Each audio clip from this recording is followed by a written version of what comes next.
Hauka, hello. I see the fire of life that burns in your heart as it does in mine. My name is Gabriel Ramon Moran Nuñez-Soria. I'm the son of René Núñez, hijo de María Dolores Rodríguez y Pedro Núñez, and Caroline Moran, daughter of Stephen and Marilyn Moran. My parents chose my first name Gabriel in part due to its bilingual fluidity between English and Spanish.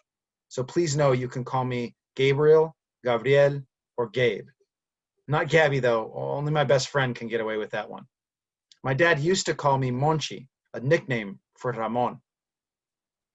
Growing up, I learned English as my first and primary language, with a smattering of Spanish when I was really young, primarily through my dad a little bit. My mom, who's white, also had learned Spanish as a second language, so she spoke a little bit as well. And then my nana, Maria Dolores, spoke to me only in Spanish, as this was her primary language. I remember as a youth, knowing words like tortilla, luna, agua. She also taught me Bible stories from a picture book of Jesus and the 12 apostles, and sang Catholic hymns at a piano in her old Victorian house on Franklin Street in Barrio Logan. Her and my tata crossed the border on foot when it was just an imaginary line in the sand to come to work in the fish canneries in San Diego. I can remember also listening, one of my early memories that reminds me of language is listening to Cri Cri albums, and especially the song Ratón Vaquero, the cowboy mouse. ¿Quién es el que anda aquí? Es Cri Cri, es Cri Cri.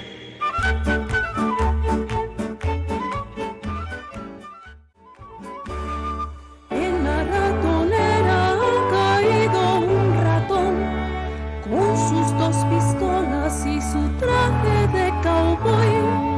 Ha de ser gringuito porque siempre habla inglés, a más de ser güerito y tener grandes los pies. El ratón vaquero sacó sus pistolas, se inclinó el sombrero y me dijo a solas: What the heck is this house for a manly cowboy mouse? Hello you, let me out and don't catch me like a trout. Aunque sí, ya se ve que no estás a gusto allí, y aunque hables inglés, no te dejaré salir. Yeah, I went back and listened to that song again, and I didn't realize that there was English in it. The cowboy, the Ratón Vaquero is actually a gringo, right? He's a white cowboy, right? Cowboy rat, and he speaks English. I did remember that sound of the spittoon. I remember that. I have a vivid memory of that. But I'm not sure how my child self, as a child, how I interpreted that bilingualness in that, and how the English is so connected to the whiteness, even in that song. I attended Longfellow Elementary School from kindergarten to 6th grade, and that's at the time was a 90-10 Spanish immersion system. So 90% of my time was in Spanish, 10% in English, and actually I didn't have a formal English class until 3rd grade. So all of my classes, history, math, language arts, was all in English. Science, was all in Spanish, including science. And I had an English class starting 3rd grade and on. It was not a dual language program, so at the time they weren't looking for students who were already bilingual. So the majority of us spoke English as our primary language. And so on the playground and in informal settings, there was a lot of English. And so the Spanish I learned from that program, I learned to read and write, at an okay level.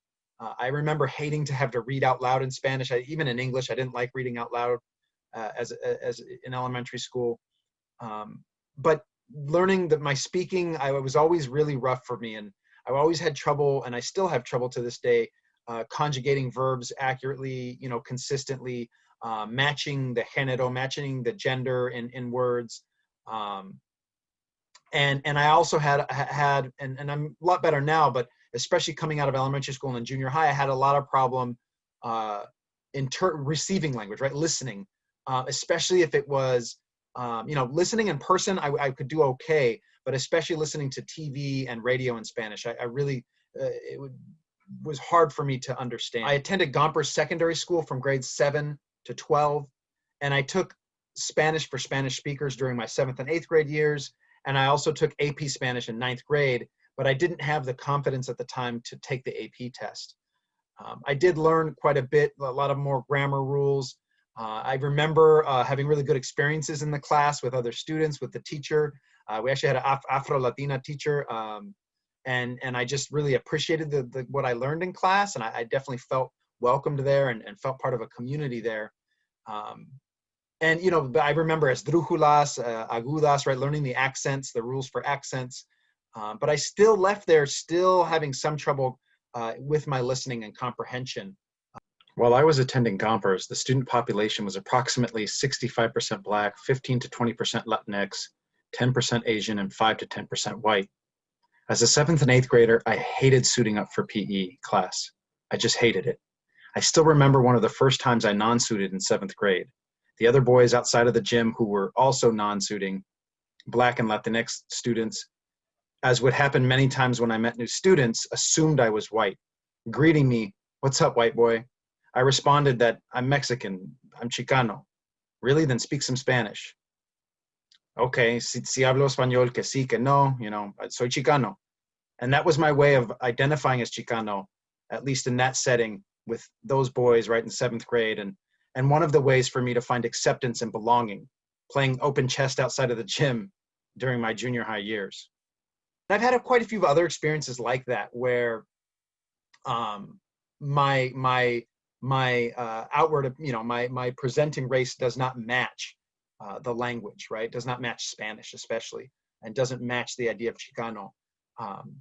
But I remember, you know, as a substitute teacher or even new teacher in the beginning, when I have classrooms or around the school, or just in public sometimes, where I would overhear a conversation in Spanish, and then I would interject at some point, and I would get this shock of surprise from the speakers, because I don't look like Spanish, right? I look more like English. And so, and especially in the United States, some of my real much deeper learning of language and culture came from me for the Mexican side of my family, Chicano side of my family, was when I went to visit Mexico. I went twice for long, well, I've gone many times to Tijuana and things like that, but I went to visit family in El Rosario in Sinaloa, near Mazatlan.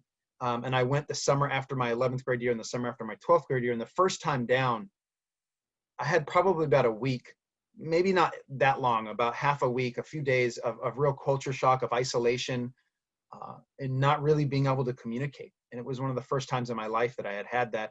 And part of it was part of it was just my needing to get my ear to attune to it, especially with the level of Spanish that I had, that was very much, you know, like that kind of formal in the school setting Spanish.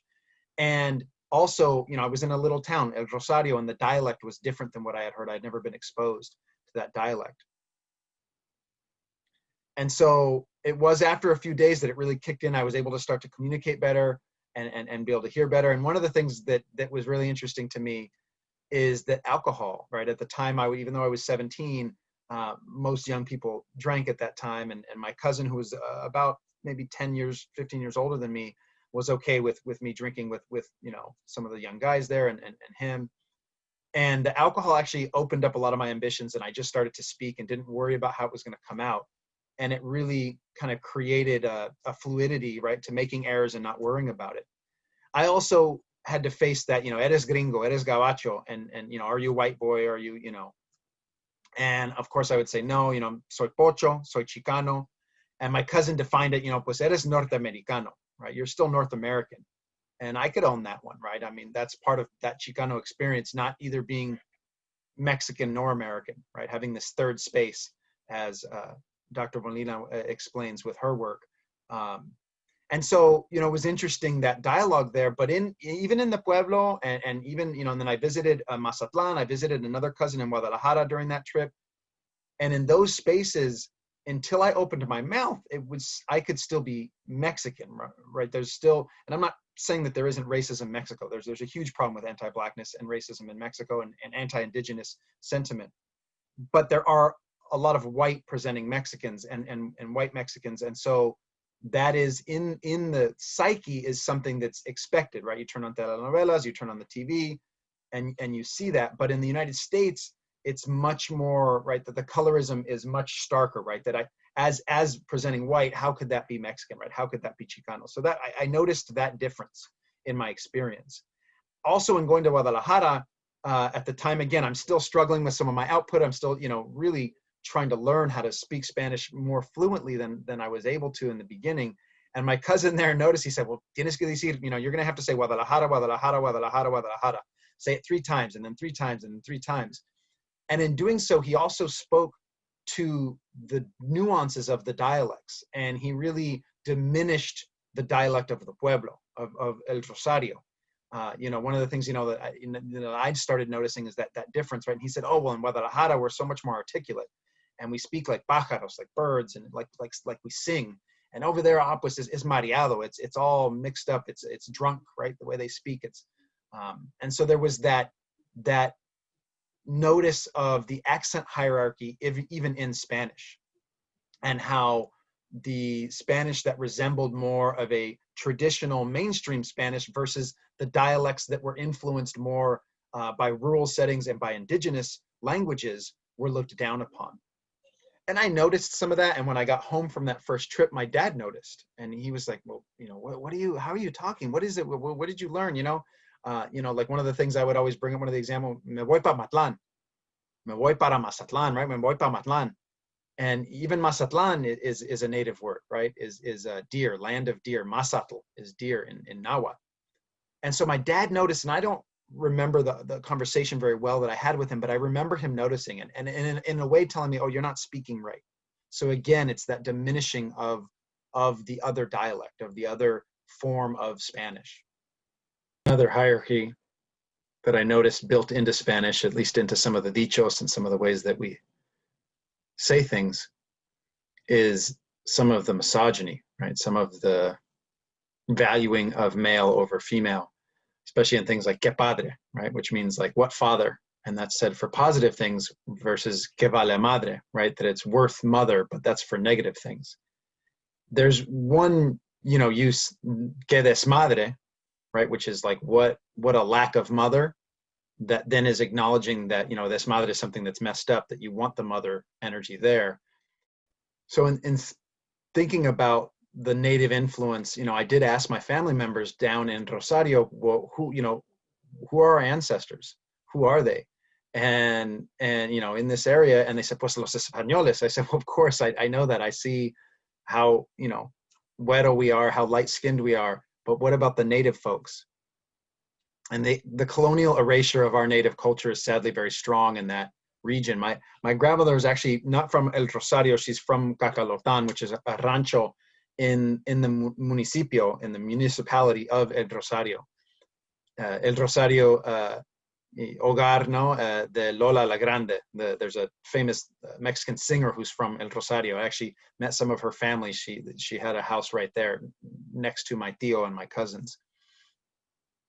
But some of the native folks that are in that area around El Rosario and Sinaloa are some native tribes and nations are the Tepehuan, the Acaxe, and the Totorame. But I still need to do more work on my own lineage to see if I'm connected to some of those. And my tata is born in La Paz, so and I don't know much about his family. I've never met his family. Unfortunately, he died when I was 2 months old from cirrhosis, from alcoholism. So I would like to end this piece on my linguistic history, my linguistic autobiography, with a little bit from my journey in exploring my indigeneity, my native roots, through danza azteca, through ceremonies, through community building. I have learned some native words and a little bit of native languages here and there. And what's amazing is that, especially in studying Nahuatl, which is the language of the Mexica, who are some of the native people in Mexico. The Mexica were that group around Tenochtitlan when the Spanish came, that the Spanish named the Aztecs. And Mexico actually comes from the word Mexica, which is like the Mexica people. And I've heard different stories about its origin. One of them being that there was a man named Meshi who had a vision, and he was in the north in Aztlan, which is the mythical homeland, right? The ancestral or homeland of the Mexica, and that he said we need to move. And through generations, those people, the Chichimeca people, moved south And some of the stories say that other native people collected with them, so that by the time they got down to Lake Texcoco and created Tenochtitlan, that it wasn't just one people, but it was Apache, and it was all kinds of Totorame and different people, Tepehuan, who had come together, the Tarahumara maybe, different people that had come together. And so in Nahuatl, though, there's words that we hear and use even in English and in Spanish. Aguacatl is avocado, right? Aguacate. Tomatl, potatl, right? Potato, tomato. Chocolatl, coyotl, right? For coyote, coyote. Guajolotl, which is turkey in Nahuatl and in Spanish, guajolote. Tecolotl, right? And even here in San Diego, there's Tecolote Canyon, right? Tecolote Canyon, as you might hear from folks over in Claremont. Nopali, for nopal, which is cactus. And then I have even heard recently Cholani, which means fugitive in Nahuatl. And some are tracing that back to the word cholo, or tracing the word cholo back to Cholani. Also in North America, 28 of our state names are either a native word or based on native word. So Alabama, Alaska, Arizona, Arkansas, Connecticut, Hawaii, Idaho, Illinois, Iowa, Kansas, Kentucky, Massachusetts, Michigan, Minnesota, Mississippi, Missouri, Nebraska, New Mexico, North Dakota, South Dakota, Ohio, Oklahoma, Oregon, Tennessee, Texas, Utah, Wisconsin, and Wyoming. And so I'm wondering, in looking at the Whorfian-Sapir hypothesis, which is a hypothesis from two anthropologists who studied language and studied many different native languages and other languages, and came to the theory that language really shapes the way that we see the world. And as Martha asks, how does our learning and teaching of English affect our own consciousness and our own identity? I do wonder that. And so in learning these native words and in learning certain native traditions, I hope that helps instill these things even in our use of language, even in our use of colonial languages like English and Spanish. Two of my sons have native names that we gave them. Hecatl is my middle son is Miguel Hecatl, the wind. Tepeyolot is my youngest son, the heart of the mountain. And I do want to say, leave you with a wish for strength, Chicawak and Nahuatl, and to think some of, to look to our center. One of the things I learned in some of the ceremonies with some of our Lakota brothers and sisters, one of the uncles was telling me, as we were saying, oh, we got to give away all this pain. He said, well, just look to your shka, look to your center, and look for that change and that healing within yourself, that transformation. So I want to say thank you. Wopila, Pilamaye, Glaso Kamatli, Chocotesia, Yaki, gracias, thank you. And I want to leave you with 1 minute of the song Pocho by Los Alacranes and Chunky Sanchez that I think really speaks to the identity that I carry with me, this mestizaje, this mixture of so many different cultures, of Spanish, of English, and of native. So thank you so much. Pocho, you know what? I am a Pocho, a proud Pocho.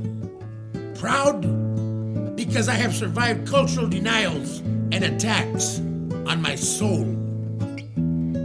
Pocho, Simón que yes, soy Ramón Sánchez, but better known as Chunky. A little bit of that and a little bit of this. That's who I am. One badass Pocho. Quítate before I get mad, ese. ¡Órale, vato! Yo soy chicano, tengo color. Puro chicano, hermano con honor. Cuando me dicen que hay revolución, defiendo a mi raza con mucho valor.